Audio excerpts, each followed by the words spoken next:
In July 1994, the Brenner family stopped for gas in Cascade, Montana, on their way home from Yellowstone.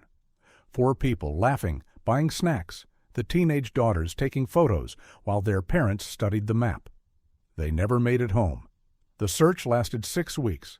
Their car was found at a remote trailhead, windows down, keys in the ignition, mother's purse on the seat. No signs of struggle, no bodies. The police declared them probable victims of the wilderness and closed the case after 3 months. But in 2009, when a drone operator filmed 2 men burying bodies in those same woods, his camera caught something else. 43 crosses in neat rows, hidden beneath the canopy. When he zoomed in on the footage later, he noticed one cross had fallen. The rain had washed away 15 years of dirt. Beneath it was a yellow fabric, the same color shirt the father wore at that gas station. What the drone captured next would reveal why an entire family vanished in broad daylight, why someone had been tending their graves for 15 years, and why the men in those woods were still burying families who asked too many questions. Tom Brenner had been staring at the email for 20 minutes when his coffee went cold. The subject line read, "I think I found your brother." The sender was nobody, some kid named Kyle Hutchinson who ran a YouTube channel about mountain biking. Tom had gotten hundreds of these over the years, people who'd seen Dan in truck stops, camping grounds, living off-grid in Alaska. 15 years of false hope from well-meaning strangers who didn't understand that some wounds you just learn to live with. But this one had a video file attached. Tom clicked play. Shaky drone footage swept over thick Montana forest, the camera tilting and banking as it followed old logging roads. Nothing special. Then the angle shifted, dipping into a clearing that shouldn't exist. Too perfect, too maintained. The drone descended, and Tom's breathing stopped. Crosses, dozens of white crosses in careful rows. "Jesus Christ," he whispered. The footage continued. 2 men appeared at the edge of the clearing, dragging something wrapped in a tarp. They moved with practiced efficiency, like they'd done this before. One gestured at a freshly dug section. Then the taller one looked up, pointed at the drone. Both men dropped their burden and ran. The drone operator, must have been the kid, swooped lower, camera struggling to focus through the canopy.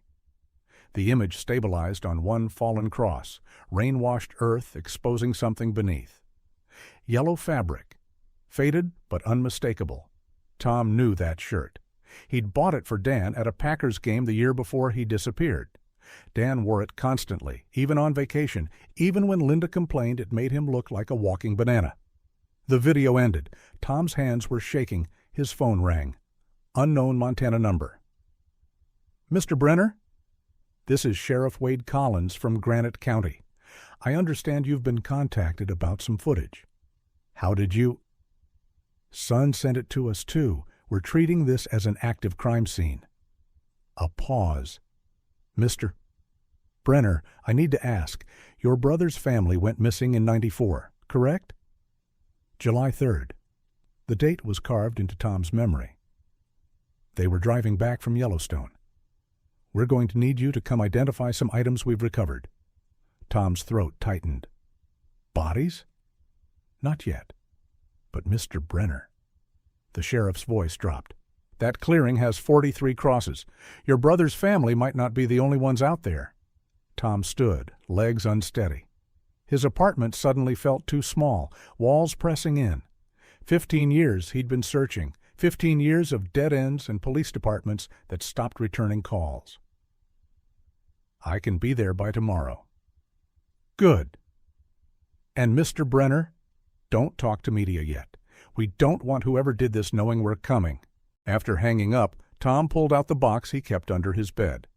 Dan's case files, every police report, every witness statement, every gas station receipt from their last trip. Linda's sister had called him obsessive. His ex-wife said he needed to let go. But Tom knew his brother. Dan didn't just vanish. He wasn't the type to get lost. The last item in the box was the final voicemail Dan left. "Tommy, it's me.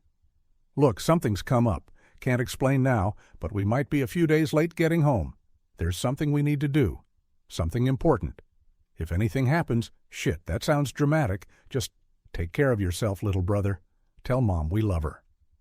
Tom had played it so many times the recording was burned into his brain. That pause before something important. The way Dan's voice tightened. He'd been scared. A new email popped up. Kyle Hutchinson again. This time just coordinates and a single line. There's more footage. Stuff I didn't send the cops. Tom grabbed his keys. Whatever was in those woods, whatever happened to Dan and his family, he was done waiting for answers. But as he threw clothes into a bag, one thought kept circling. 43 crosses meant 43 graves. How many families had vanished on those Montana roads? How many searches had been called off, cases closed, people forgotten? His phone buzzed. Text from an unknown number. Stop looking or join them. Tom screenshotted it, forwarded it to Sheriff Collins, then typed back, "I'm coming anyway." 3 dots appeared, showing someone typing. Then nothing. He looked at the photo on his dresser, last Christmas before they disappeared. Dan with his arms around Linda, Ashley and Megan making bunny ears behind their parents. All of them grinning at Tom's camera, no idea they had 6 months left. "I'm coming, Danny," he said to the photo. "Should have come 15 years ago." The drive from Chicago to Montana was 18 hours. Tom planned to do it in 12. As he merged onto I-90, his phone rang again. Kyle Hutchinson. "Mr. Brenner? You need to see something. On the full footage, right before those men show up, there's someone else in the woods, someone tending the graves. And Mr. Brenner..." The kid's voice cracked. "I think they're still alive." Tom pressed harder on the accelerator. The speedometer hit 90. In his rearview mirror, a dark sedan pulled out of a rest stop and fell in behind him, matching his speed. They stayed exactly 3 cars back for the next 100 miles. The Granite County Sheriff's Station sat on a corner in Phillipsburg, Montana, a brick building that looked like it hadn't changed since the 70s. Tom had driven 16 hours straight, stopping only for gas and coffee, that dark sedan tailing him all the way to the Montana border before disappearing at Billings. Sheriff Wade Collins looked exactly like his voice, mid-50s, thick shoulders, tired eyes. His office smelled like burnt coffee and old paper. Kyle Hutchinson sat in the corner, 20-something kid in a Mountain Dew hoodie, laptop open on his knees. "Mr. Brenner." Collins didn't offer his hand. "Before we start, I need to know, you come here alone?" "Why?" "Answer the question." "Yes, alone." Collins nodded to Kyle, who turned his laptop around. "Show him the full footage." The video started the same, drone sweeping over forest. But this time it began earlier, sunrise barely breaking through the trees. The clearing appeared, crosses casting long shadows. Then movement. A figure emerged from the tree line. Small, careful steps. They moved between the graves with familiarity, stopping at specific crosses, pulling weeds, straightening markers. The person wore a heavy coat, hood up, face hidden. They knelt at one grave, spent almost 5 minutes there, hand on the earth. "That's your brother's grave," Kyle said quietly. "I checked the location against the fallen cross." Tom's chest tightened. The figure stood, moved to 3 other crosses nearby, repeated the ritual. Then they pulled something from their pocket. Paper. They tucked it under a rock at the base of Dan's cross. When was this filmed? 3 days ago, morning of the 12th. Kyle clicked forward. Here's where it gets worse. The footage jumped. Same clearing 2 hours later by the timestamp. The 2 men from the first video appeared, dragging the tarp-wrapped bundle. But now Tom could see details. The younger one had a limp, favored his left leg. The older one kept checking a handheld radio. They dumped the bundle, started digging. Then the older one's radio crackled. He answered, listened, started gesturing wildly. Both men stared directly at the drone. "Someone told them I was there," Kyle said. "I was flying from 2 miles away, using relay points." No way they randomly spotted me. Collins pulled out an evidence bag. Inside was a crumpled piece of paper, dirt-stained. "We recovered this from your brother's grave yesterday. Had to move fast before whoever left it came back." Tom took the bag, read through the plastic. They knew. They all knew. The family fought for us. The youngest got word out. "I'm sorry I couldn't save them. I'm sorry I was a coward." "J.C.? J.C.?" Tom looked up. "Working on it." Collins pulled out a thick folder. "But first, need you to identify some items." Photos spilled across the desk. Tom's hands shook as he recognized them. Dan's watch, still on a wrist bone. Linda's wedding ring. A friendship bracelet made of embroidery thread, the kind teenage girls traded. Ashley had made dozens. "We only did preliminary excavation," Collins said. "Didn't want to disturb the scene, but we needed confirmation. The dental records will take time, but—" "It's them." Tom's voice came out strangled. "That bracelet. Ashley made one for each of them, called them their adventure bracelets for the trip." Kyle shifted uncomfortably. "Mr. Brenner, there's something else. After I posted about finding the graves, didn't mention your family, just said I found something. I got contacted. Bunch of people. All saying they had family disappear on Montana roads over the past 30 years. He turned his laptop back around. Email after email filled the screen. Missing families, missing couples, missing teenagers, photos attached, last seen dates, all along the same 100-mile stretch of mountain roads. 43 crosses, Tom said. How many people reported missing on these roads? Collins's jaw tightened. Officially? Maybe a dozen. But if we include the ones written off as runaways, people who started new lives, folks assumed to have gotten lost hiking, could be 3 times that. Someone's been using these woods as a dumping ground for 30 years? Or longer. Collins opened another folder. Found this in our archives from 1982. A yellowed report.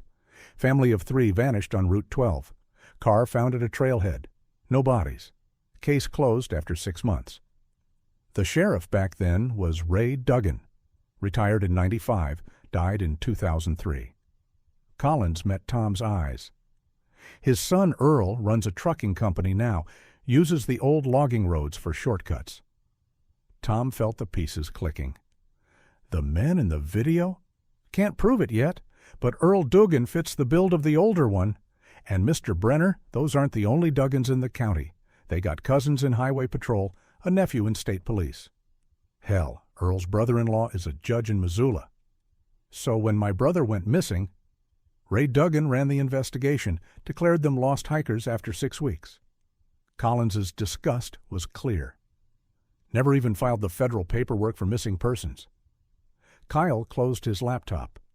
There's a pattern in the disappearances. Families mostly, some couples. Always people passing through, no local connections. Always in summer when tourist traffic is high enough that a few missing cars don't stand out. Tom stood, paced to the window. Outside, Phillipsburg looked postcard perfect, mountain town frozen in time. Who's J.C.? Who's been tending those graves? That's what we need to find out. Collins's phone buzzed. He answered, listened, face going pale. When? You're sure? He hung up. My deputy was watching the clearing. Someone just showed up. Same person from the footage. They're at your brother's grave right now. Tom was already moving for the door. Collins caught his arm. We go in careful. If this person's been visiting for 15 years, they know things. Maybe they're involved. Maybe they're another victim. Either way, they're our only lead. The drive took 40 minutes on winding mountain roads. Tom rode with Collins, Kyle following in his own truck, despite Collins's protests. The kid had refused to stay behind, said he started this, he'd see it through. They parked a half-mile from the clearing, approached on foot through thick pine forest.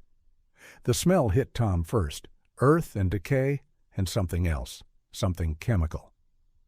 Collins held up a hand, pointed through the trees. The figure knelt at Dan's grave, hood still up, shoulders shaking, crying. They placed fresh wildflowers at the base of the cross, arranged them carefully. Collins stepped out, hand on his weapon. Sheriff's Department, don't move. The figure froze, then slowly raised their hands. The hood fell back. Tom's legs nearly gave out. The face was older, scarred, hair gone gray. But he knew those eyes. It was Jimmy Corwin, Dan's neighbor's kid who'd gone missing 2 weeks after the Brenners supposedly run away to California. Except he hadn't run away at all. Jimmy looked straight at Tom, tears streaming down his ravaged face. "I tried to save them, Mr. B. I tried so hard. But they knew I was helping. They knew everything. And they're not done.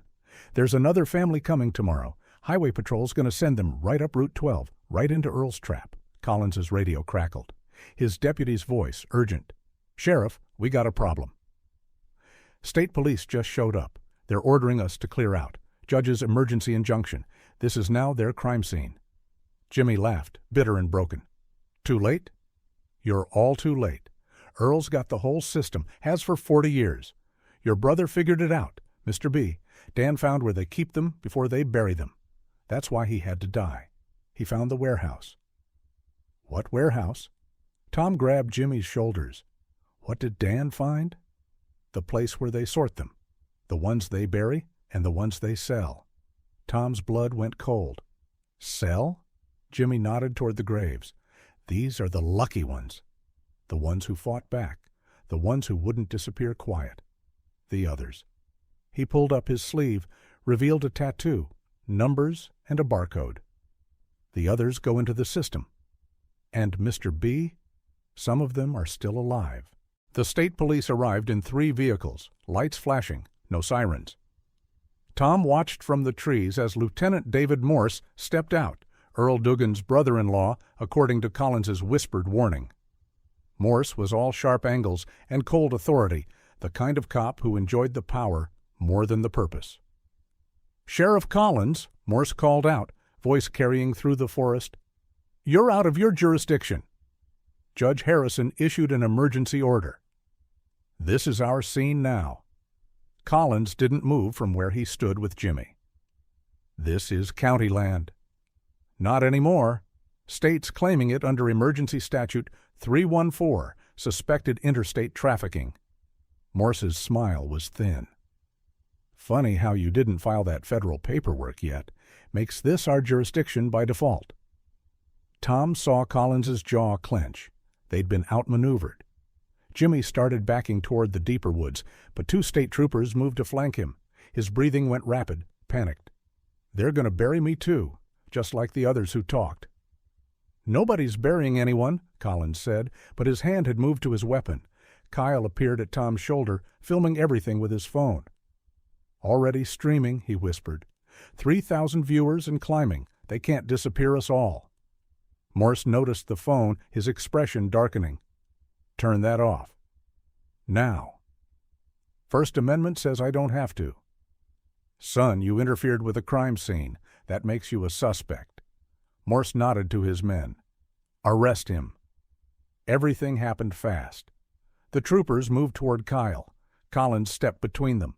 Jimmy bolted for the trees, and Tom made a decision that 15 years of waiting had prepared him for.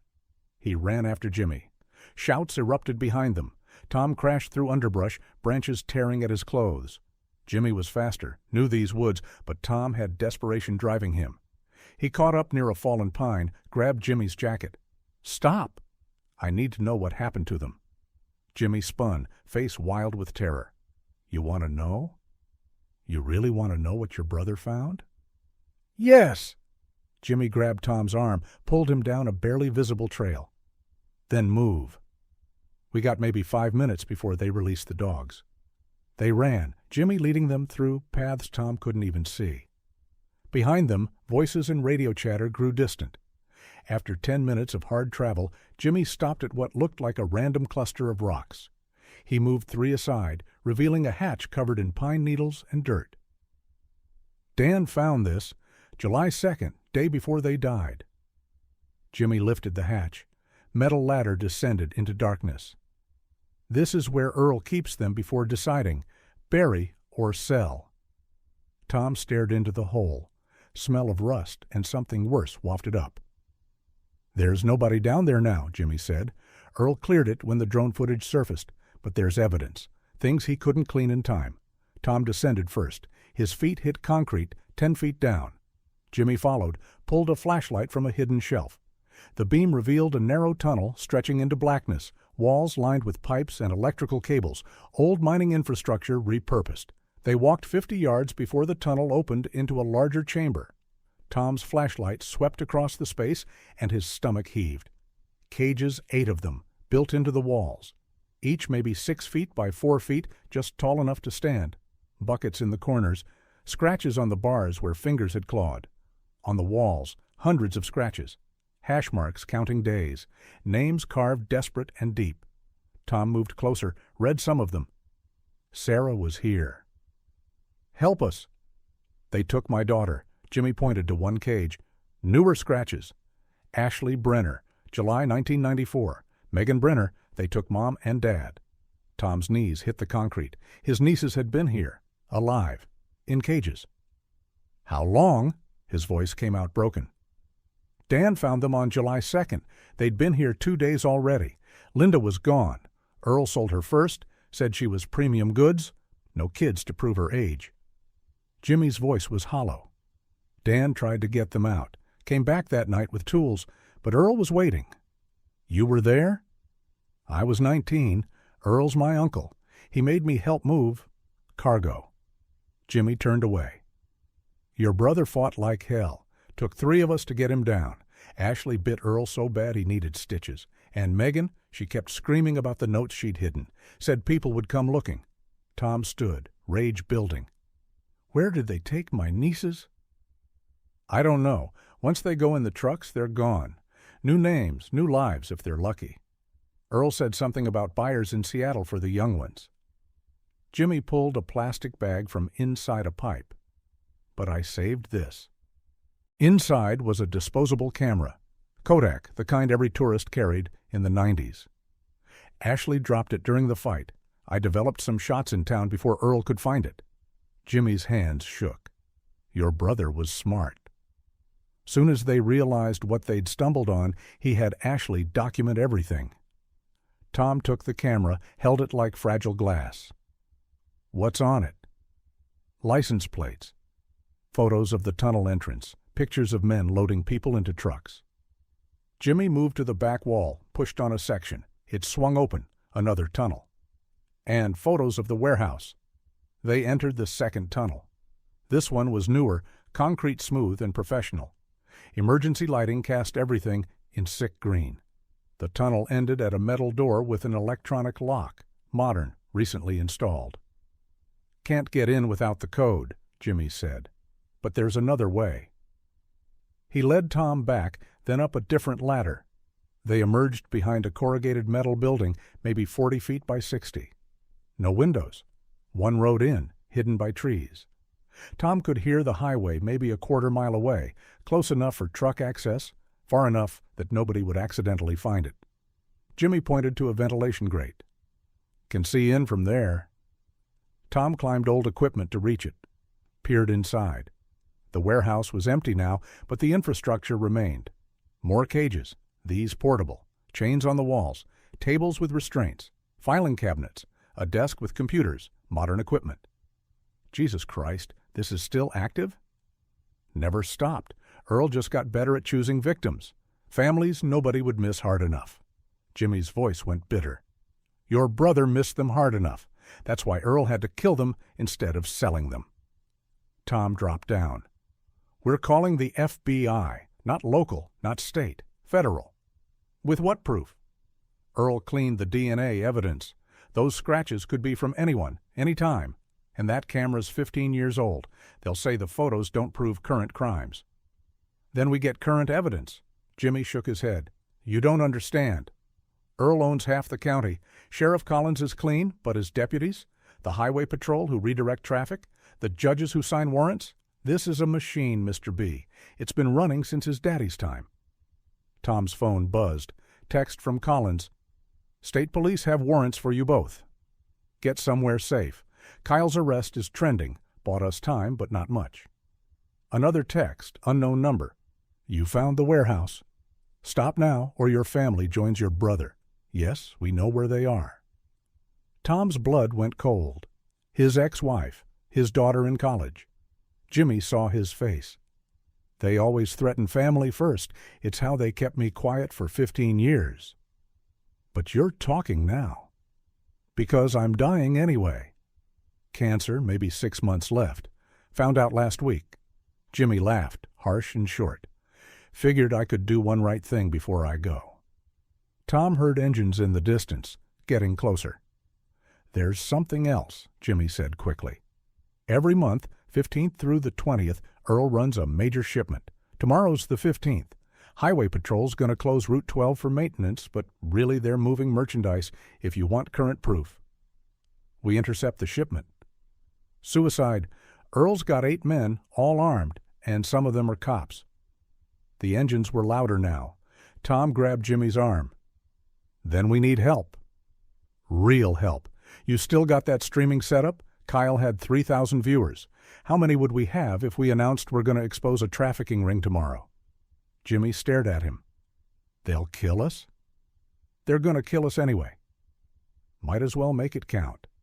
Tom pulled out his phone, started recording. My name is Tom Brenner. 15 years ago, my brother's family was murdered for discovering a human trafficking ring in Montana. Tomorrow, we're going to expose everyone involved. Earl Duggan, the state police who protect him, the judges who cover it up. If something happens to us, you'll know why. He posted it to Kyle's streaming account before Jimmy could stop him. Within 30 seconds, it had 500 views. Within a minute, 3,000. Jimmy's phone rang. Unknown number. He answered, listened, went pale. Earl wants to meet. Tonight. Says if we post anything else, he's got 3 families in holding who won't see morning. Tom looked at the warehouse, thought about those cages, those scratched names. His brother had died trying to save strangers. Ashley and Megan had fought for people they didn't even know. Tell him we'll meet, but somewhere public. There is no public in Earl's territory. Then we make it public. Tom looked at his phone. 10,000 views and climbing.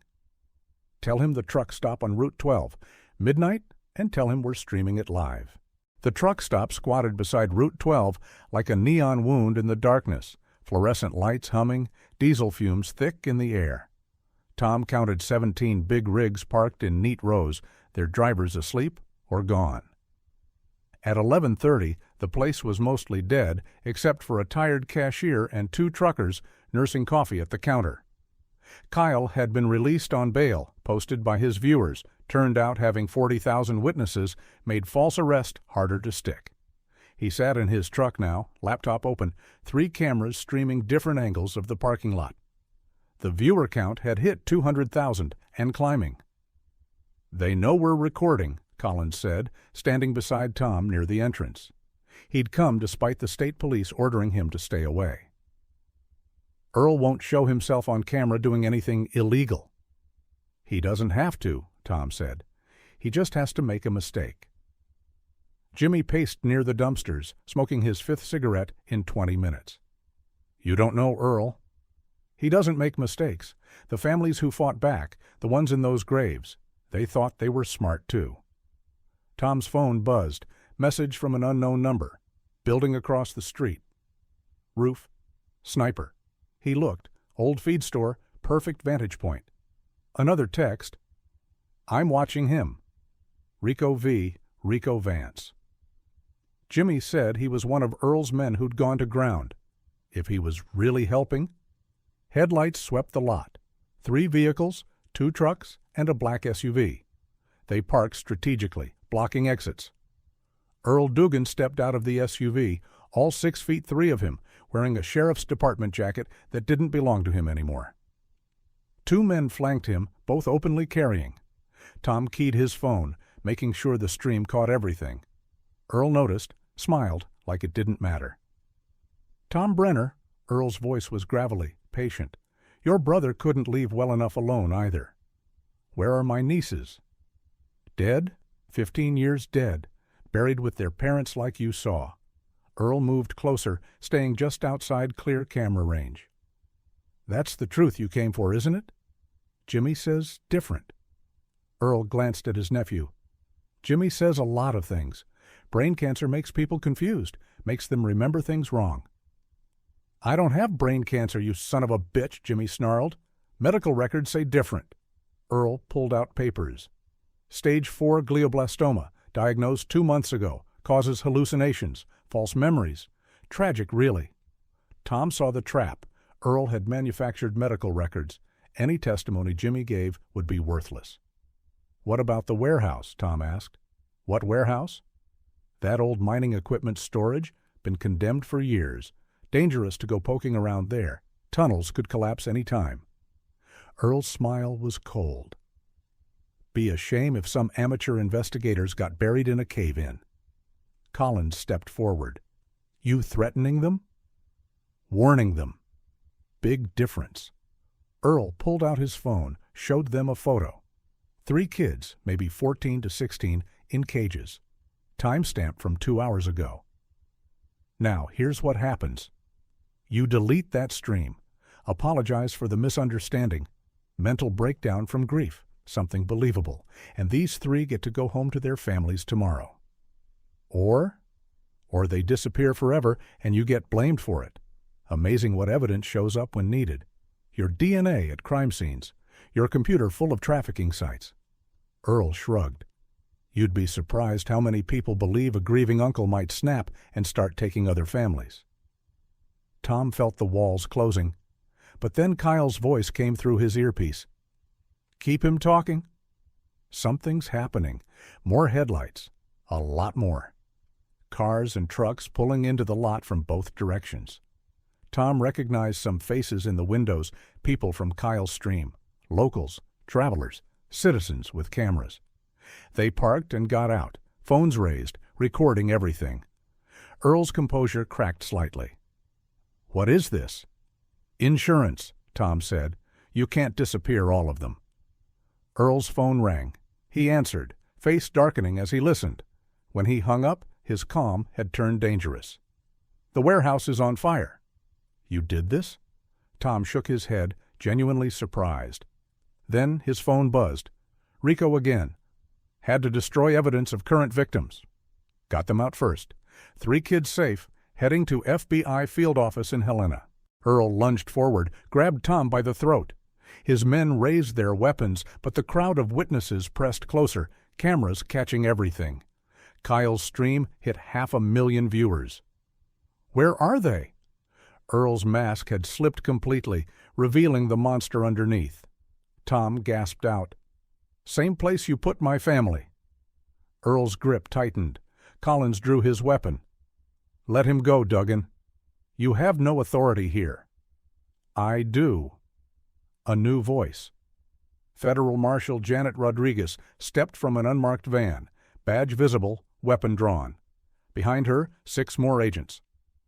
"Earl Dugan, you're under arrest for interstate trafficking, murder, and conspiracy."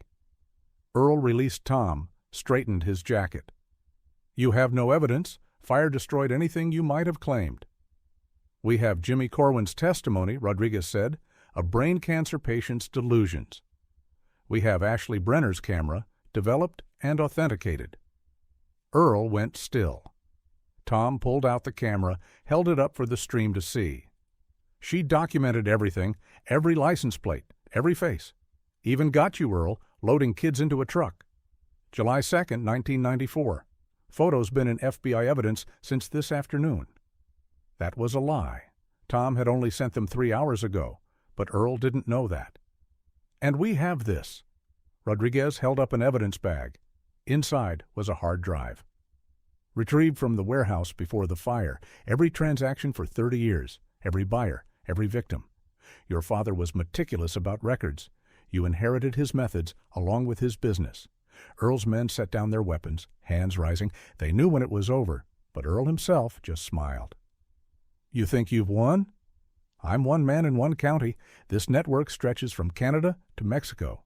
You cut off a finger, nothing more." "Maybe," Rodriguez said, "but it's a start." She nodded to her agents. "Take him." As they cuffed Earl, he looked at Tom. "Your nieces, you want to know what really happened?" Tom's heart stopped. "Ashley fought so hard we couldn't sell her, too much trouble. So we put her down like a rabid dog." Earl's voice was casual, cruel. "But Megan? Sweet, quiet Megan? She sold for $50,000 to a family in Singapore. Probably doesn't even remember her real name now. Tom launched himself at Earl, but Collins caught him, held him back as the federal agents dragged Earl away. The crowd was silent, cameras still rolling, bearing witness to evil that had hidden in plain sight for decades. Jimmy collapsed by the dumpsters, sobbing. Tom went to him, helped him stand. "Is it true?" Tom asked. "About Megan?" "I don't know. Earl never told us where they went after the trucks, but Mr. B—" Jimmy pulled out a crumpled paper. "I saved this. Ashley gave it to me right before they separated them. Said if anything happened, find you." Tom unfolded it with shaking hands. Ashley's handwriting, hurried but clear. "Uncle Tom, they're taking us somewhere. Mom's already gone. Dad tried to save us, but there were too many. Megan's sick, needs her medicine. I'm going to keep fighting. Don't let them win. Don't let people forget us.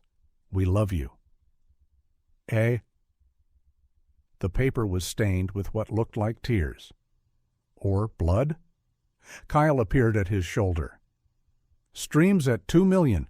News trucks coming. This is going national." Tom looked at the crowd of witnesses, at the federal agents processing the scene, at Jimmy who'd carried this burden for 15 years. His brother was dead. His sister-in-law was dead. Ashley was probably dead. But Megan? "Singapore?" he asked Rodriguez as she passed. "We'll check. Every lead, every record. If she's alive, we'll find her." Tom nodded, folded Ashley's note carefully. The truth was out now. The graves would be properly excavated, families notified, victims found. It wasn't justice. Justice would have been Dan walking through his door 15 years ago with his family intact. But it was something. As the sun started to rise over the Montana mountains, Tom stood in that truck stop parking lot, surrounded by strangers who'd come to help, and thought about his brother's last voicemail. There's something we need to do. Something important. They'd done it. It had cost them everything, but they'd done it. "Mr. Brenner?" A woman approached, maybe 60, crying. "My daughter disappeared on this road in 2001. Do you think?" Tom took her hand. Behind her, others were gathering, other families, other victims, all hoping for answers. "We'll find out," he promised. "We'll find them all." The FBI set up their command center in an abandoned department store in Phillipsburg, transforming the empty space into something from a crime procedural: computers, evidence boards, photos of missing families dating back to 1979. Tom spent his days there, going through records, helping identify belongings pulled from the graves. It had been 2 weeks since Earl's arrest, 2 weeks of excavations that made national news every night. 38 bodies recovered so far. Not 43. 5 graves were empty, markers for people who'd been sold instead of buried. "Tom," Agent Rodriguez approached with a laptop. "You need to see this." Security footage from Seattle-Tacoma International Airport, dated July 9, 1994, a week after the Brenners vanished. The grainy video showed a man leading a girl through the terminal. She was drugged, barely walking, but Tom recognized her instantly. Megan, his 15-year-old niece, alive a week after the disappearance. The manifest shows her traveling as Emma Tan, adopted daughter of Michael Tan, a Singapore businessman. Rodriguez pulled up more documents. Tan died in 2003. We're trying to trace what happened to his adopted children. Tom stared at the footage, watching Megan stumble, the man's hand tight on her arm. She was alive. Earl wasn't lying. Maybe. But Tom, even if we find her, she might not remember. Trauma, drugs, years of conditioning. I don't care. She's family. Kyle burst through the door, laptop in hand. "You guys need to see the stream comments. Someone just posted something. The comment was in broken English. 'I think I am Megan. Please help.'" Attached was a photo, a woman, early 30s, Asian features, but something familiar in the eyes. She held up a piece of fabric, yellow, with a tiny DB stitched in the corner. Tom's legs gave out. He'd watched Linda sew those initials into all of Dan's shirts. Rodriguez was already on the phone. "I need a trace on that IP address now." Within minutes, they had a location. Singapore, just as Earl had said. The woman calling herself Emma Way had been watching the streams, seeing the coverage. Something about Tom's face had triggered memories. Dreams she'd had for years suddenly made sense. "Can we video call her?" Tom asked. Rodriguez nodded, setting up a secure connection. The screen flickered, and there she was, 30 years old, alive, staring at them from a small apartment that looked nothing like Montana. "Hello?" Her accent was Singaporean, but underneath something else lingered. "My name is Tom Brenner," he said carefully. "I think you might be my niece." Emma Way went very still. I don't know that name, but I dream it sometimes. Someone calling for Megan." Tears ran down her face. "There's a girl with blonde hair in my dreams. She tells me to be brave. She says Uncle Tom will find us." "Ashley. That was Ashley, your sister." "Sister." She said it like a foreign word. "I had a sister?" Tom pulled out a photo, the last Christmas card from 1993. The whole family in matching sweaters Linda had insisted on. He held it to the camera. The woman on screen gasped, hand covering her mouth. "The woman. I dream about the woman. She smells like vanilla? And she sings." "Blackbird by the Beatles," Tom finished. "Linda sang it every morning while making breakfast." "Oh, God." She doubled over like she'd been punched. "Oh, God, it's real." "It's all real. They told me I was sick, that I made up stories. They said my parents died in a fire in China, that Mr. Tan saved me." "Your parents died in Montana. They died trying to save other families from trafficking. Your father was my brother." She looked up at the camera, and in that moment, Tom saw his brother's eyes staring back at him. "I'm not Emma Way," she said, voice stronger. "I'm Megan. I'm Megan Brenner." The transformation was instant, 20 years of false identity cracking like ice. She was Megan now, had always been Megan underneath. Rodriguez stepped in. "Megan, we need to ask some questions. About the people who held you, about Mr. Tan, about anyone else who might have been trafficked with you." "There were others," Megan said quickly, the fog lifting from her memories. "3 other girls in our house. Mr. Tan called us his daughters, but—" She shuddered. "We weren't daughters. Not until his wife found out. She made him stop, gave us real rooms, sent us to school. She saved us, I think. Where are the others now?" "Lily died. Suicide at 18. Sarah ran away. I don't know where. And Anna? Anna lives here in Singapore. We stayed close. She dreams, too, about snow and mountains and a woman who fought for her." Tom's mind raced. Multiple victims, potential witnesses. Would Anna talk to us? Maybe. She's scared. We all are, even though Mr. Tan is dead, his associates. Megan looked around nervously. They reminded us to be grateful for our new lives. To forget our old ones? "Megan," Tom said carefully, "would you want to come home?" "To America?" She was quiet for a long moment. "I don't know what home means anymore. But I want to see where they're buried, my parents, my real parents. Ashley, too, she's with them. The girl in my dreams is dead?" Fresh tears. "I always hoped she escaped. She was so strong. She fought until the end. Left evidence that's helping us find everyone." Rodriguez's phone rang. She answered, face going grim. "Tom, we have a problem. Earl made bail." "What? How?" "Judge Harrison, state judge, just ruled the federal case has jurisdictional issues. Earl's out, and Tom," she paused, "he's disappeared. Along with 3 of his men." Tom felt ice in his veins. "He's running. Or coming for you. We're assigning protection. On screen, Megan had gone pale." "He's free? The man who sold me?" "Temporarily." "We'll find him." "No." Her voice went hard, older than her years. "You don't understand. Mr. Tan was scared of someone back in America. Someone he paid every month to stay away. Said if he ever stopped paying, they'd come for us." "Earl," Tom breathed.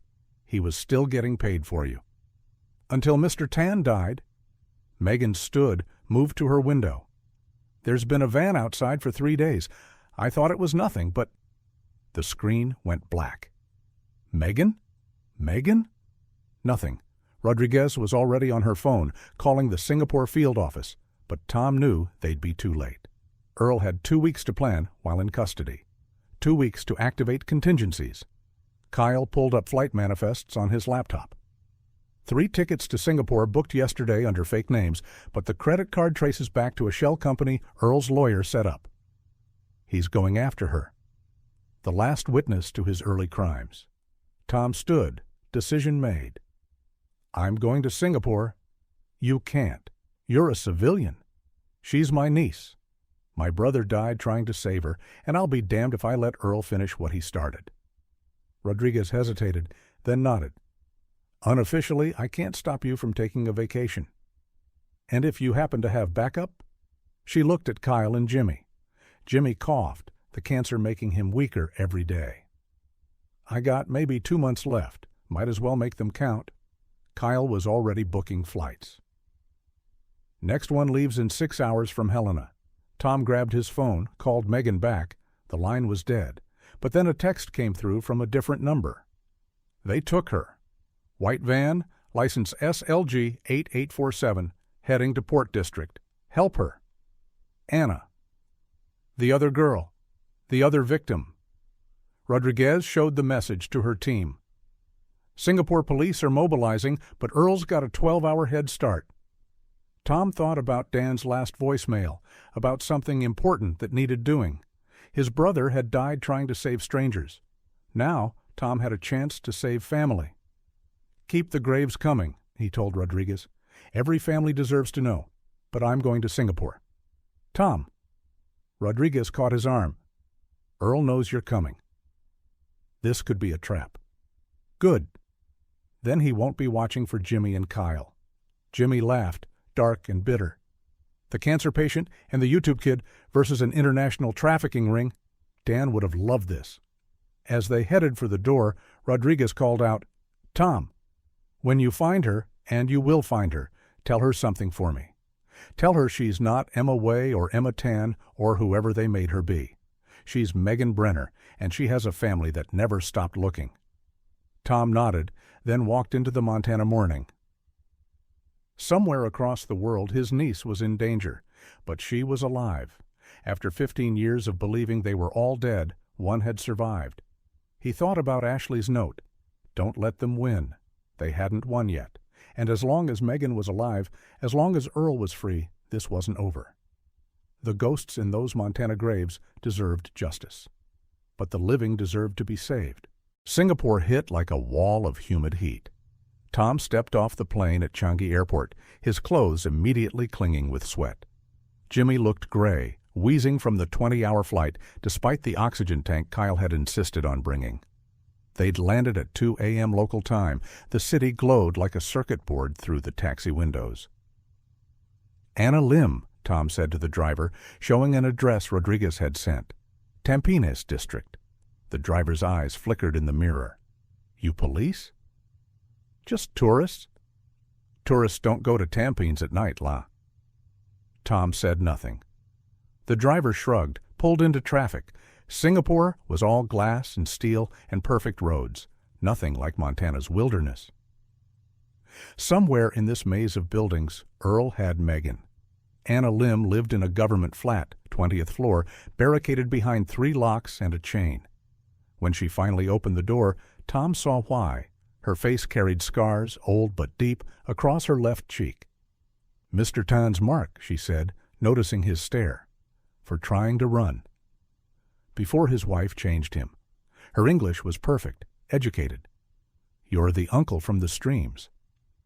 Where did they take her? Anna let them in, apartment small but meticulously clean.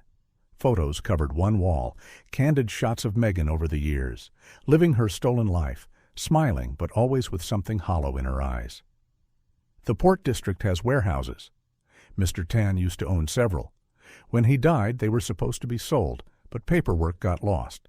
They're still under his company name, abandoned. You know which one? Anna pulled out a laptop, fingers flying across keys. I track things. It's what I do now, cybersecurity. Mr. Tan had me trained to hide his digital footprint. Now I use it to find people like him. The screen filled with shipping manifests, Company records? Financial transactions? Here. Warehouse 47B, 3 vans arrived 4 hours ago. Unusual activity for a building that's been empty for 5 years. Kyle was already pulling up satellite images on his phone. Got it. 2 miles from here. Isolated section of the port. It's a trap, Jimmy said, voice raspy. Earl knows we're coming. Don't care. Tom checked his phone. Rodriguez had sent an update.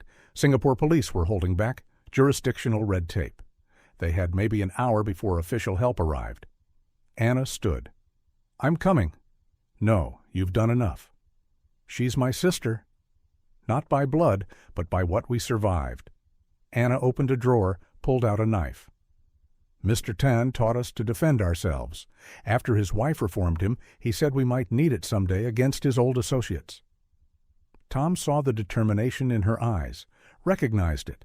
The same look Ashley had in her photos, fighting to the end. The port at night was a different Singapore, industrial, dark, reeking of diesel and rust.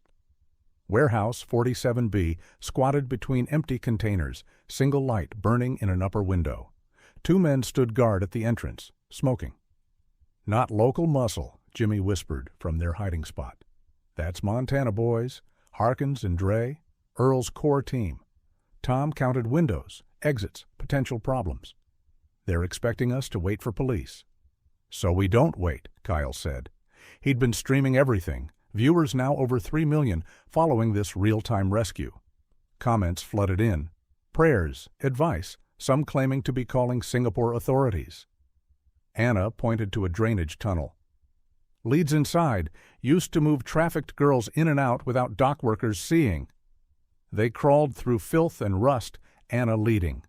The tunnel opened into a basement storage area, empty except for old furniture and rats.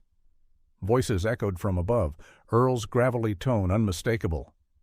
Should have killed her with the rest. Soft-hearted fool, keeping souvenirs. Souvenirs? Tom mouthed to Jimmy. Jimmy went pale. Oh, Christ, he means the survivors. Earl always called the ones they sold souvenirs. They crept up rusted stairs. Through a cracked door, Tom saw into the main warehouse floor. Earl stood near a shipping container, the kind used for human cargo. 3 men with him, all armed, and kneeling on the floor, hands zip-tied. Megan.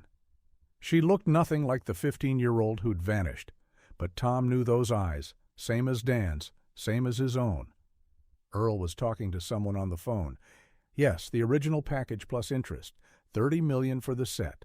No, the uncle is handled. Tragic plane crash, they'll say. Yes, tonight. Tom felt Kyle's hand on his arm, pointing to his phone. The stream comments were going crazy. Someone had translated Singaporean police radio. Units were mobilizing, 10 minutes out. But they didn't have 10 minutes. Earl was opening the container, revealing more victims inside. Young women, terrified, some barely conscious. Load her with the others, Earl ordered. Boat leaves in 20. Tom made a decision. He stepped through the door, hands visible. Let her go, Earl. Every gun swung toward him. Earl smiled, unsurprised. Tom Brenner? Persistent like your brother. Stupid like him, too. Singapore police are coming. It's over. I've been doing this for 40 years. You think this is my first police problem? Earl gestured to his men. Kill him. Make it look like he attacked us. Self-defense. But before anyone could move, Anna emerged from the shadows behind Earl, knife at his throat. Nobody moves. Earl laughed. Another souvenir. Anna, isn't it?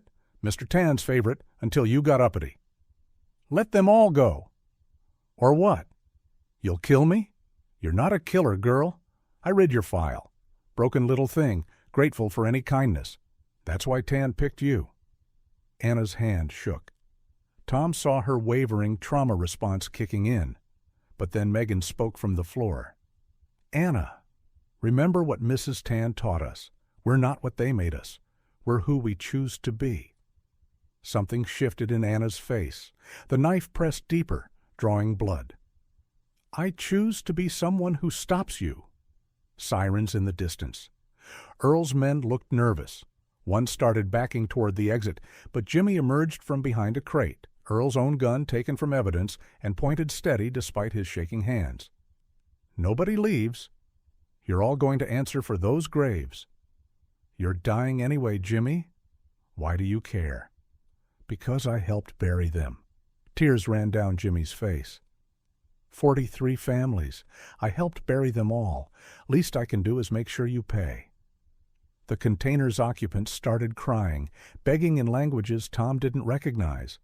Megan struggled to her feet, hands still bound. Uncle Tom? I'm here, sweetheart. I'm here. She took a step toward him, and Earl moved, fast for a big man, spinning away from Anna's knife, grabbing Megan as a shield. His gun appeared, pressed to her temple. Everybody back, now. Tom froze. After everything, to lose her now. You won't shoot her, he said. She's worth $30 million to your buyers. $30 million for untouched goods. Damaged, she's worth nothing. Earl backed toward the exit, dragging Megan. But you're right. I won't shoot her. I'll do what I should have done 15 years ago. What I did to her sister. Ashley fought, Megan said suddenly, voice stronger. I remember now. She fought you, bit you so hard you screamed. You didn't kill her because she was trouble. You killed her because she made you afraid. Earl's composure cracked. Shut up. She laughed at you. Even at the end, she laughed. Called you a coward who hides behind guns and chains? I said shut up. The gun moved away from her temple for just a second, Earl's rage taking over. 3 things happened simultaneously. Anna threw her knife, catching Earl's gun hand. Kyle rushed forward with surprising speed, tackling Earl's legs. And Megan, hands still bound, drove her elbow back into Earl's solar plexus with practiced precision. Mrs. Tan's self-defense lessons paying off. Earl went down hard. Tom grabbed the gun, kicked it away. Around them, Earl's men dropped their weapons as Singapore police, SWAT, flooded in, weapons drawn, shouting commands. Tom cut Megan's zip ties and she collapsed against him, sobbing. 15 years dissolved in that moment. She was 15 again, scared, traumatized, but alive. Ashley, she whispered, is she really? She's gone, sweetheart. But she saved you. The evidence she left led us here. Jimmy had collapsed, Kyle supporting him as medics arrived. Anna stood over Earl, who lay groaning, blood seeping from his hand. It's not over, Earl gasped. The network's bigger than you know. They'll come for her. For all of them? Rodriguez's voice crackled through Tom's phone. She'd been watching the stream. We got 'em. Earl's phone gave us everything. Raids happening now in 6 countries. It's over. Tom looked at the container where victims were being helped out by police, at Jimmy being lifted onto a stretcher but smiling, at Kyle still streaming to 4 million witnesses, at Megan, alive and free. Yeah, he told Earl, it's over. The Singapore General Hospital kept Megan for 3 days. Tom never left her side, sleeping in the uncomfortable chair, waking every time she stirred. The doctors said she was physically healthy but malnourished, showing signs of long-term psychological conditioning. When she slept, she whimpered in Mandarin, calling for Ashley. Rodriguez called on day 2. Earl's talking, trying to cut a deal. No deals. That's not our call, Tom. He's giving us names, buyers, routes, corrupt officials. 40 years of operations. The Attorney General wants those names more than they want Earl. Tom looked at Megan, sedated again after a panic attack when a male nurse entered too quickly. He killed my brother. My sister-in-law. Ashley. And he'll die in prison. But maybe not on death row. I'm sorry. Tom hung up. Through the window, Singapore sprawled in perfect order, hiding its darker corners. Kyle sat in the hallway, still streaming updates to millions who'd followed the rescue. The story had gone global, every news outlet covering the Montana graves, the trafficking ring, the family who'd fought back. Jimmy was 2 floors up, cancer unit. The long flight and warehouse confrontation had accelerated everything. Doctors gave him weeks, not months. Anna visited every morning, bringing photos, years of pictures she'd secretly taken of Megan, documenting their stolen lives. So she remembers, Anna explained. even the bad parts. Forgetting doesn't heal. Remembering does. On the third morning, Megan woke clear-eyed, present. I want to see where they're buried. We don't have to rush. Yes, we do. She gripped his hand. I've been Emma Way for 15 years. Every day I stayed her, they stayed lost. I need to be Megan Brenner at their graves. I need them to know I remember. Tom booked flights for the next day, but that afternoon, Rodriguez called with news that changed everything. Tom, we found something in Earl's records. Transactions from July 1994. Your brother wasn't randomly targeted. Someone called Earl, told him about a family heading toward the warehouse. Who? The call came from Dan's hotel in Yellowstone. From your brother's room. Tom's blood went cold. That's impossible. Security footage shows someone entering the room while the family was at dinner. Someone with a key. Tom, did anyone else know about your brother's trip? He thought back. Dan had been excited, told everyone about the Yellowstone vacation. Neighbors, co-workers, friends. But who would have... Oh, God. The realization hit like a physical blow. Linda's sister. Carol, who'd been so supportive after the disappearance, who'd helped organize searches, who'd insisted Tom was obsessing, needed to let go. Carol, who'd had money troubles until suddenly, in late 1994, she didn't. We're checking now, Rodriguez said. But Tom, if this is true, she sold them? She sold her own sister's family. Megan heard the conversation, went pale. Aunt Carol? She visited us in dreams. I mean, Emma Way's dreams, said she was watching over us. Tom felt sick. The betrayal went deeper than Earl's evil. This was family destroying family. Kyle knocked, entered with his laptop. You need to see this. Carol Hoffman just went on CNN. She's claiming you kidnapped Megan from a legitimate adoption. Says the whole family was unstable, that Dan was involved in drugs. On screen, Carol cried perfectly for the cameras. My poor sister would be horrified. Tom's taken a troubled woman and convinced her she's his niece. It's grief-induced psychosis. But the DNA, the interviewer started, can be faked. Tom's had 15 years to plan this. He probably killed that poor girl's real family to substitute his own twisted fantasy. Megan started shaking. She knows? She knows exactly who I am, and she's trying to discredit us. Anna had been quiet in the corner. Now she stood, pulled out her laptop. I can help. Mr. Tan recorded everything, insurance against his partners, including his initial purchase negotiations. Her fingers flew across keys. A video file opened, grainy but clear. Earl Duggan in a hotel room talking to someone off camera. The date stamp showed July 4th, 1994. The woman wants $40,000 for the complete set, Earl was saying. Says her sister's family is perfect for overseas buyers. 2 teenage girls, clean backgrounds. Too much, another voice replied. Tom recognized it instantly. Michael Tan. She's got details. Knows exactly where they'll be, when they'll be alone. Even gave us the husband's schedule. This is guaranteed merchandise. Fine. But I only want the young one, the 15-year-old. Other one's too old, too much trouble to break. The video cut. Anna pulled up another file, audio only. Carol's voice, clear and cold. They leave Yellowstone tomorrow. Take them at the rest stop on Route 12.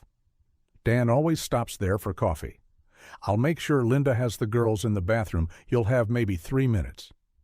And if they fight, Earl's voice, then kill them all. I get the insurance money either way. Tom couldn't breathe. Megan was sobbing. Even Kyle had stopped streaming, too horrified to continue. There's more, Anna said quietly. Transaction records. Carol received $40,000 on July 5th, 1994. Then monthly payments of $2,000 for 5 years. Hush money. Rodriguez was already moving when Tom called her. We've got Carol.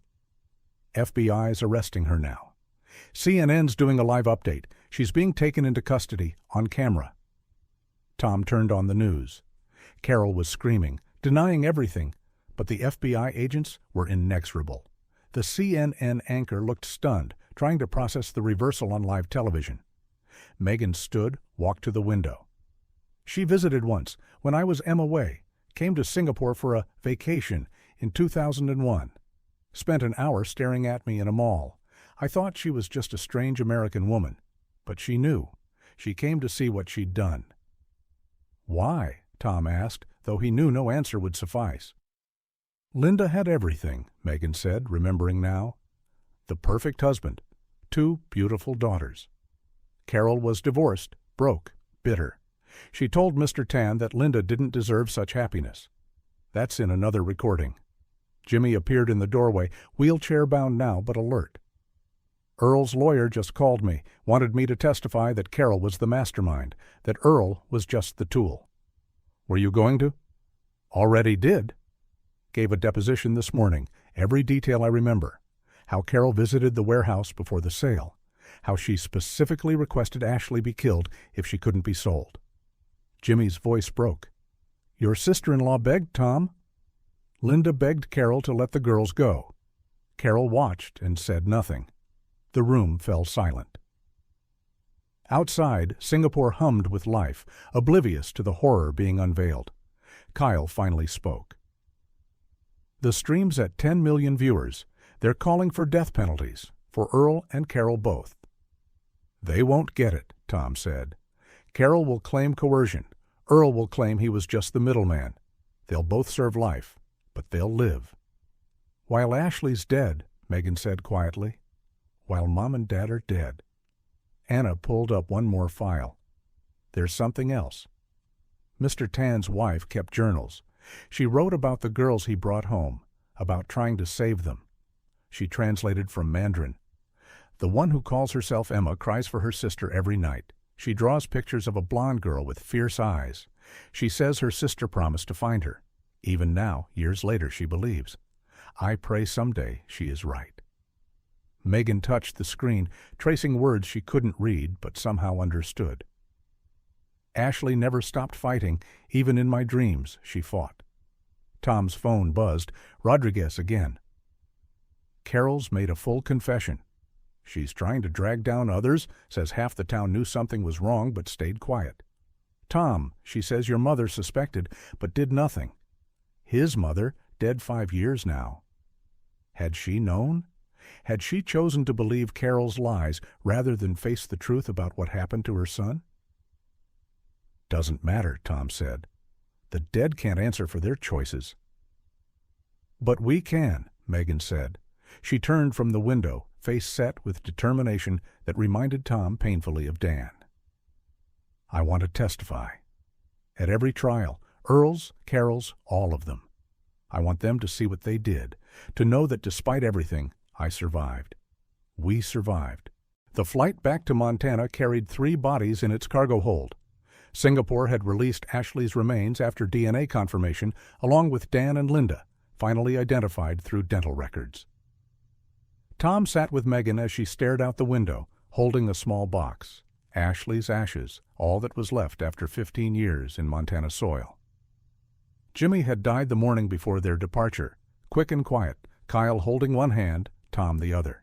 His last words, "Tell them I'm sorry." At the trials. Tell them Jimmy Corwin was sorry. They landed in Helena to a crowd of reporters. Rodriguez had federal agents create a corridor, but Megan stopped halfway through, turned to the cameras. My name is Megan Brenner. My parents were Dan and Linda Brenner. My sister was Ashley. We were not random victims. We were sold by my aunt, Carol Hoffman, because she thought we had too much happiness. Her voice stayed steady. I'm going home now, to bury my family. Then I'm going to make sure everyone involved pays. The footage went viral within hours. They drove to Phillipsburg in silence. The town looked different now, every face potentially complicit. How many had known? How many had seen Earl's trucks, noticed missing families, and chosen silence? The cemetery sat on a hill overlooking the valley. Rodriguez had arranged for a section away from the main plots. 4 holes waited. Tom had insisted on 4, though Ashley's grave would hold only ashes and memories.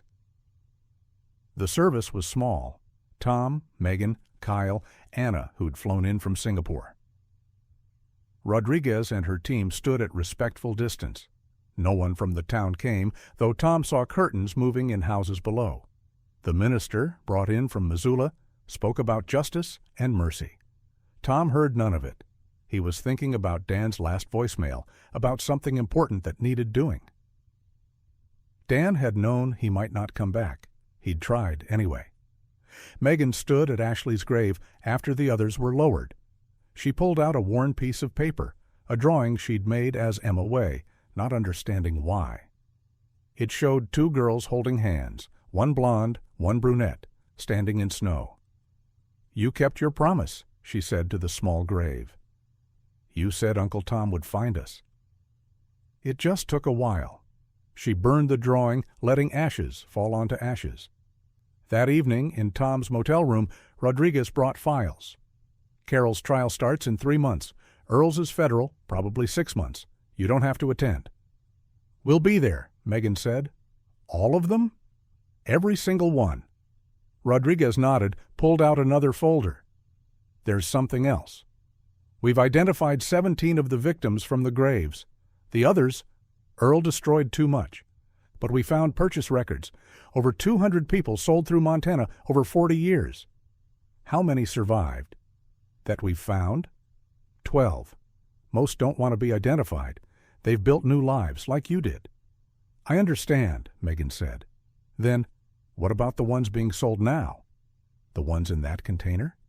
7 girls, all returned to their families. 3 were from Vietnam, 2 from Cambodia, 2 from rural China. They'd been in the system for months. Kyle had been quiet, editing footage on his laptop. Now he turned the screen toward them. "I've been documenting everything. With your permission, I want to make a full documentary.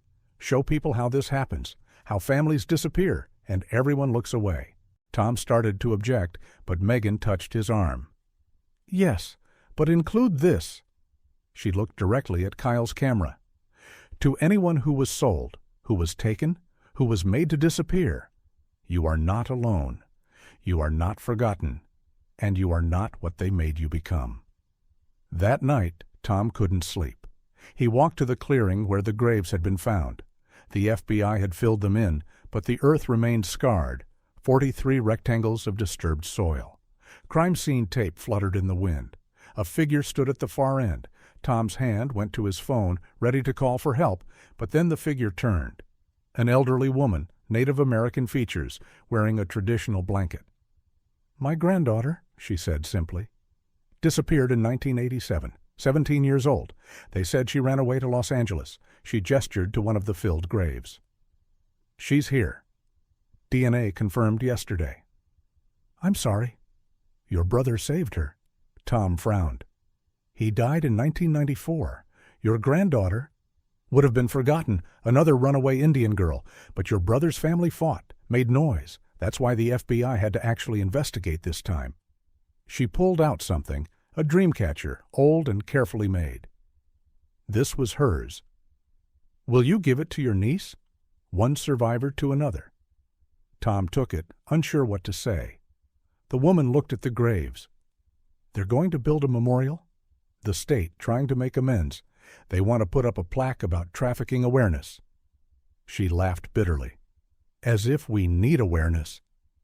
We need people to actually care when someone disappears." She walked away, leaving Tom alone with the dead. His phone rang. Megan. "Can't sleep either?" he asked. "Anna's showing me videos of my life as Emma. Birthday parties, graduations, a wedding to a man I don't remember marrying." Her voice was lost. "I'm legally married, Uncle Tom, to someone in Singapore. We divorced after a year, but it's real. That life is legally more real than this one. We can fix, can we? I'm 30 years old. I have a degree from Singapore University. In business. Megan Brenner never graduated high school, never existed past 15. Who am I supposed to be now?" Tom didn't have an answer. The law could punish Earl and Carol, but it couldn't give Megan back 15 years. "There's something else," she said. "Anna found more recordings. Mr. Tan talking about other operations, other Earls in other states. Uncle Tom, this is so much bigger than Montana." Rodriguez knows. They're investigating. No, you don't understand. Mr. Tan had a ledger. Girls he'd considered buying but didn't, with photos, locations, prices. Some might still be alive, still trapped. Tom closed his eyes. It never ended. Save one, find 10 more who needed saving. We'll give it to the FBI, he said. Will we? Or will it disappear into bureaucracy while those girls stay lost? Megan's voice had changed, harder now. Ashley would have gone after them. Dad would have. They died trying. They died succeeding. They saved 7 girls in that container. Their evidence saved 12 more. How many more could we save if we keep going? Tom thought about Jimmy using his last weeks to make amends. Kyle turning his platform into a witness stand. Anna turning her trauma into expertise. What are you suggesting? I have money. Emma weighs money, but still. Anna has skills. Kyle has reach. You have Dad's stubbornness. She paused. We could look for them. The ones the system misses. The ones written off as runaways. Tom looked at the graves, at the dream catcher in his hand. Thought about all the families who'd never get answers because their loved ones weren't profitable enough to properly investigate. Rodriguez would never approve. Rodriguez doesn't have to. We're private citizens. We're allowed to look for missing people. It was insane. It was dangerous. It was exactly what Dan would have done. After the trials, Tom said, we get justice for your family first, then we'll talk about the others. Promise? Yeah, kiddo, I promise. He heard her crying softly. I miss them so much, even though I barely remember. I miss them. I know, me too. They stayed on the phone, not talking, just being present across the dark miles. In the morning, they would drive to Helena, fly to wherever the investigation needed them. They would testify, relive trauma, seek justice that would never be enough. But tonight, they grieved. For Dan, who died fighting. For Linda, who died pleading.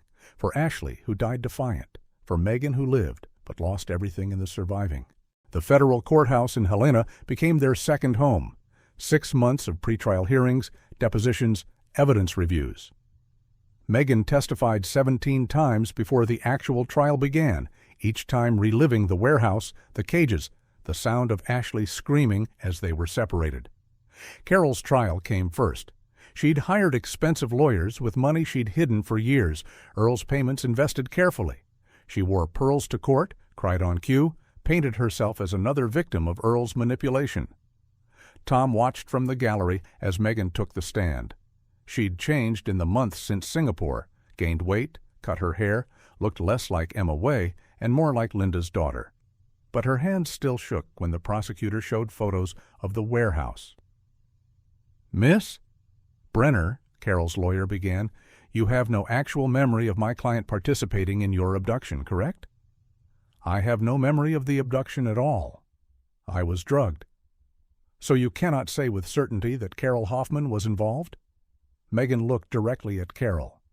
I can say with certainty that she visited me in Singapore in 2001, that she stood in Tampines Mall and watched me for an hour, that when I approached her, because even as Emma Way, something felt familiar, she ran. That proves nothing. It proves she knew where I was, who I was, and did nothing. The lawyer tried another angle. You've been through severe trauma. Isn't it possible your memories have been influenced by suggestion?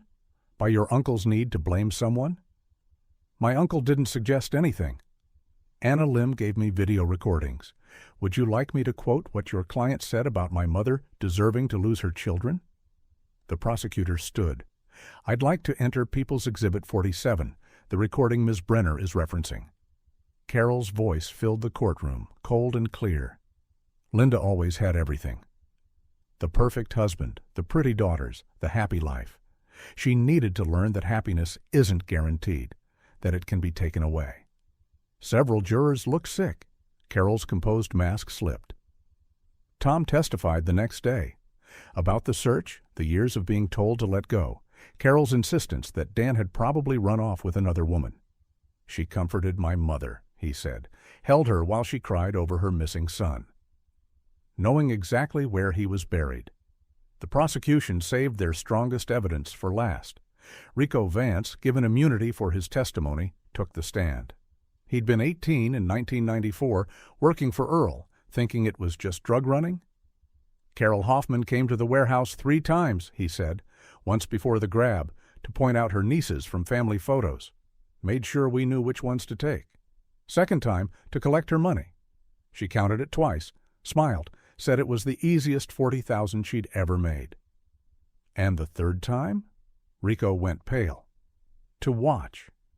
When Earl decided Ashley couldn't be sold, that she was too much trouble, Carol asked to watch. Said she wanted to see the bratty one get what she deserved. Gasps from the gallery. Megan doubled over like she'd been punched. Tom held her as she shook. Did she watch? The prosecutor asked. No, Earl wouldn't let her. Said it was business, not entertainment, but she waited outside, heard the screaming. When it stopped, she asked if it was done. Earl said yes. She said good and left. Carol's lawyer objected, called it hearsay, but the damage was done. The jury had heard enough. Kyle had been streaming the trial with court permission, millions watching. The comments were brutal, calling for Carol's execution, but also questioning how many other family members had sold their own. How many Carols existed? During a recess, Anna pulled Tom aside. I've been tracking the names from Mr. Tan's ledger. 3 girls on his didn't buy list match recent missing persons reports from Washington State. How recent? Last 6 months. Same pattern. Families traveling, sudden disappearance, cars found abandoned. Tom felt the pull of it, the need to act. But Megan was back on the stand, and he had to be present for her. Carol's defense fell apart on day 4 when another recording surfaced. Anna had found it in encrypted files. Carol negotiating with Earl for future merchandise. My other sister has twins, Carol was saying. Beautiful girls. They'll be 13 next year. If the price is right. Even Carol's lawyers looked disgusted. The verdict came back in 3 hours. Guilty on all counts. Conspiracy to commit kidnapping, human trafficking, murder for hire. Life without parole.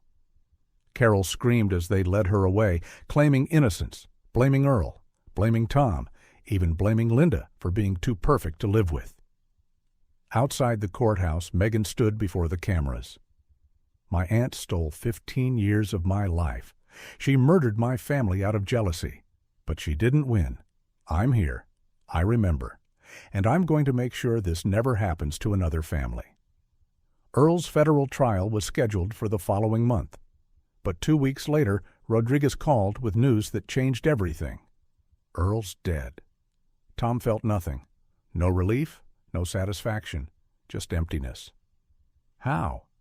Killed in federal holding, another inmate, father of a girl who disappeared in 2003.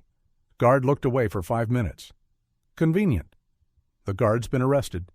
Turns out he had a daughter who vanished on Route 12 in 1999. Rodriguez paused. Tom, no one's crying for Earl, but this means the other defendants might walk. Earl was our link to the larger network. We have the recordings. The evidence. Earl's lawyers are claiming it's all fabricated without him to authenticate. She sighed.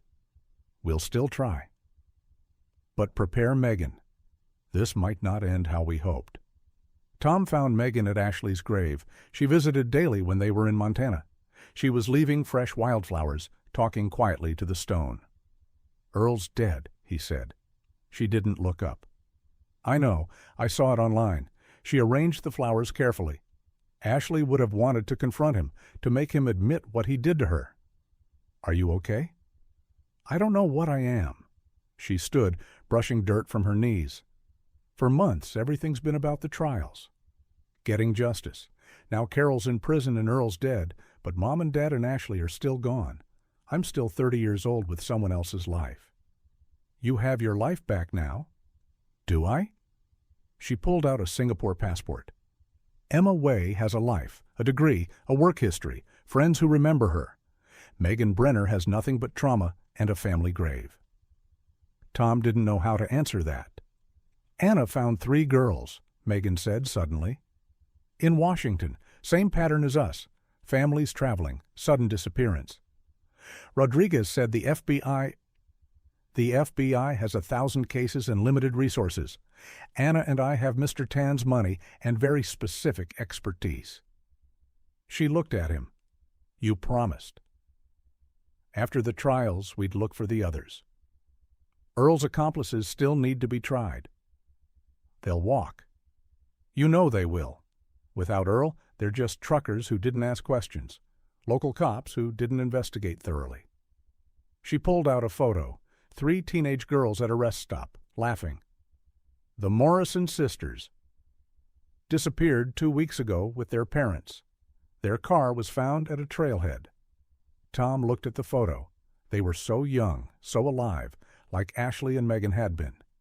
If we go after this, we're on our own. No FBI backup, no official authority. We have Kyle's platform, Anna's skills, your determination. She touched Ashley's headstone. And we have her. Every girl we save is one Ashley would have saved if she'd lived. Tom thought about Dan's voicemail one more time, something important that needed doing. This felt important, dangerous and probably futile, but important.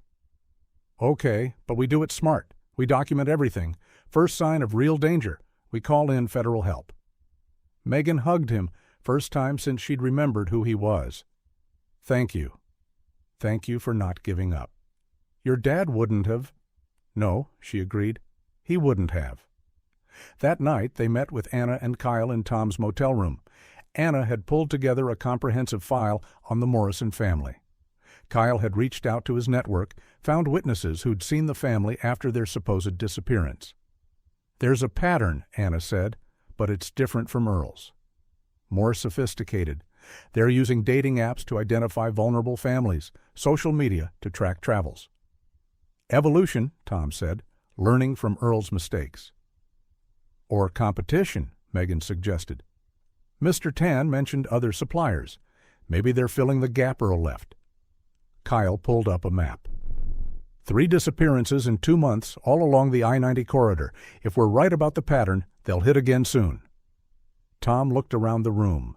A traumatized survivor, a cyber expert with her own demons, a YouTube journalist, and himself, a man who'd spent 15 years failing to save his brother. Not exactly a rescue team. But then he thought about the Morrison sisters, somewhere in the dark, hoping someone was looking for them. All right, he said, let's find them. The Morrison family had been missing for 19 days when Tom found the first real lead. Not through police work or FBI databases, but through Ashley's camera, the one Jimmy had saved. Kyle had been digitizing the photos when he noticed something in the background of one shot, a truck stop sign with specific graffiti. The same graffiti appeared in a Morrison family Instagram post 2 days before they vanished. They're using the same routes, Tom said, spreading maps across the motel room floor. Different decade, same hunting grounds. Anna's fingers flew across her laptop. The Morrisons' credit card was used once after their disappearance. Small charge at a truck stop 50 miles from where their car was found. The FBI dismissed it as card theft. But it was them, Megan said, testing if anyone was really looking. They'd been working for 2 weeks, following digital breadcrumbs. Kyle's viewers had crowdfunded their investigation, $500,000 in 3 days, people desperate to believe someone still looked for the lost. Tom's phone buzzed. Rodriguez. Whatever you're doing, stop, she said without preamble. We have intelligence about a major trafficking operation moving through Washington state tomorrow night. Your amateur investigation could compromise... The Morrison family, Tom interrupted. That's who they're moving. Silence. Then, how could you possibly know that? Because we've been looking in places the FBI hasn't. Anna found purchase negotiations on the dark web. 3 girls, parents eliminated, buyer in Vancouver. Send me everything. We'll handle it. Like you handled Earl for 40 years? That's not fair, isn't it? How many families have vanished while the FBI followed proper channels? Tom looked at Megan, who nodded. We're not stopping. But we'll share what we find. Tom, if you interfere with a federal operation, then maybe you should make us part of it. Rodriguez sighed. You know I can't do that. Then you know we can't stop. He hung up. Around him, his makeshift team was already moving. Anna pulled up traffic cameras she'd somehow accessed. Kyle prepared his streaming setup. Megan loaded the gun she'd legally purchased. She'd spent 2 months at the range, channeling trauma into marksmanship. There, Anna pointed at her screen. A van, unremarkable, except for the specific mud pattern on its plates. Same pattern from the Morrisons' last Instagram photo, where they'd complained about construction near their hotel. That van's been at 3 trafficking sites in the past month, Anna continued. Always different plates, but the same scratch pattern on the bumper. Tom studied the footage. The van was heading north on I-90 toward the Canadian border. Same route Earl had used, but faster, more direct. No warehouse stops, no holding areas, straight delivery. They learned from Earl's mistakes, he said. No fixed locations, no long-term storage. Grab and go. So how do we stop them? Kyle asked. Megan stood, her mother's determination in her eyes. We don't stop them. We get ahead of them. The plan was insane, but it was all they had. Anna had identified the likely border crossing, a defunct logging road that connected to Canadian highways. Kyle would stream everything live, making it impossible for corrupt officials to bury. Tom and Megan would intercept. They drove through the night, Megan silent in the passenger seat. The forest grew thick around them, reminding Tom painfully of Montana, of 43 crosses in neat rows. If we die, Megan started. We won't. But if we do, I want you to know something. These months since Singapore, since remembering who I am, they've been the worst and best of my life. Worst because of what I lost. Best because I finally know who I'm supposed to be. And who's that? Someone who fights. Like Dad, like Ashley, like you. Tom's phone lit up, Anna tracking the van, now 30 minutes behind them. They reached the logging road intersection just as dawn broke through the trees. Tom pulled off, hidden but with clear sight lines. They'll have to slow for the turn, Megan said, checking her weapon. That's when we move. Kyle's voice crackled through their earpiece. Streaming live. 1.2 million watching. They waited. 10 minutes. 20. Then the van appeared, slowing as predicted. Tom saw the driver, young, focused, unaware. The passenger held an automatic weapon. Federal agents will be here in 15. Rodriguez's voice suddenly came through their phone. She'd been watching Kyle's stream. Do not engage. I repeat, do not. The van's back door opened. A girl's face appeared, maybe 14, duct tape over her mouth, terror in her eyes. She saw Tom's car, started thrashing, trying to signal for help. That's Lily Morrison, Megan breathed. The youngest sister. The passenger turned, raised his hand to strike the girl. Megan moved before Tom could stop her. Out of the car, weapon raised, approaching with shocking calm. Let them go.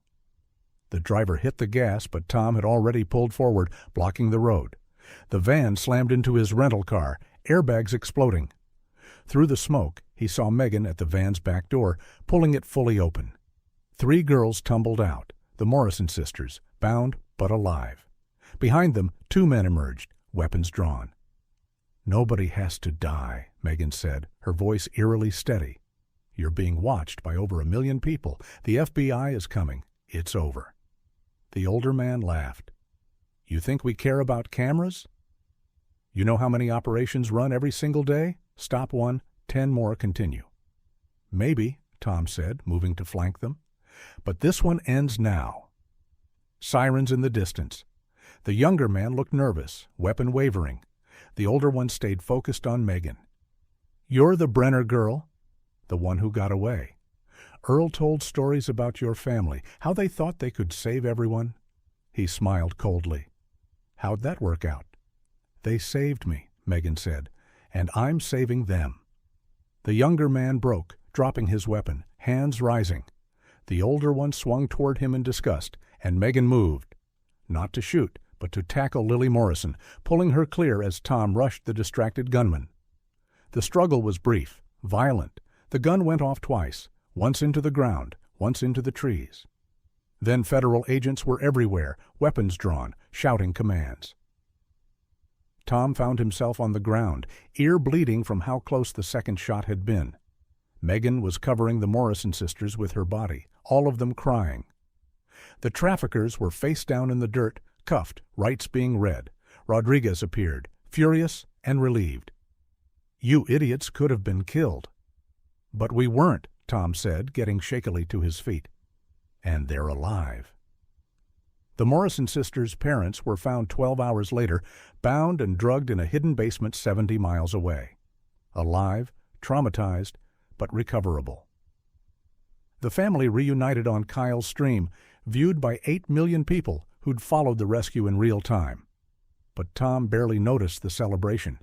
He was watching Megan, who stood apart, staring at the forest. He knew what she was thinking.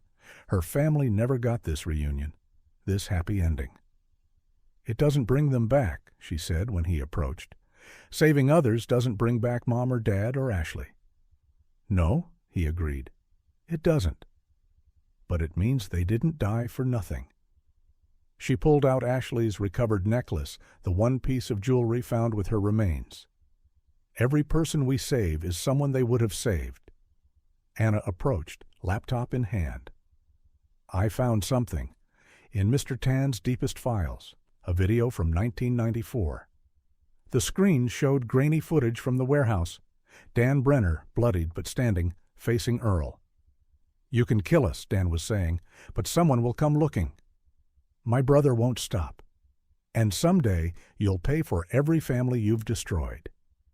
Earl's response was cut off, but they saw Dan's last moments, defiant to the end, refusing to beg, refusing to break. Megan touched the screen gently. "He knew." "Dad knew you'd come." Tom couldn't speak through the tears. 6 months later, they stood at a new memorial in the Montana clearing. Not the state's proposed plaque, but something real. 43 white crosses replaced with proper headstones, each name recovered through DNA and careful investigation. The Brenner family stones sat in the center, together at last. Kyle filmed as families came to say goodbye properly. The Native American grandmother placed her dream catcher. Parents who'd searched for decades finally had a place to grieve. Rodriguez attended in civilian clothes. 17 more operations shut down based on intelligence from your rescues, she said quietly. 43 children recovered alive. Your brother would be proud. Anna had used Mr. Tan's money to create a foundation, finding the lost, supporting survivors. She'd tracked down Sarah, the third girl from their Singapore captivity, living under another name in Australia. They were healing together, slowly. Megan knelt at Ashley's grave, placed a new photo, herself at 30, finally looking like herself again, no longer Emma Way, but fully Megan Brenner. "We didn't let them win," she whispered to her sister. "We didn't let you be forgotten." Tom read from a letter he'd written but never sent. "Dan, you asked me to take care of things if something happened. It took me 15 years to understand what you meant, not just to find you, but to finish what you started, to save the ones you couldn't. Megan's alive, Dan. She's strong and brave and so much like you. It hurts. Linda would be proud. Ashley would be amazed. And I promise, we'll keep fighting. We'll keep looking. We'll keep saving them. Because that's what family does. We don't let go." As the sun set over the Montana mountains, 43 families stood together, some related by blood, all related by loss and resilience. The trafficking network that had operated for 40 years was dead, but they knew others existed, other monsters, other lost souls. "Ready?" Megan asked Tom. He looked at the newest case file in her hand. A family vanished in Oregon, authorities claiming they'd run off to start a new life. "Always," he said. They walked back through the clearing where evil had hidden for decades, where 43 crosses once marked forgotten graves. Now it held something else, proof that someone always looks, someone always fights, someone always remembers. The dead were at peace. The living had work to do.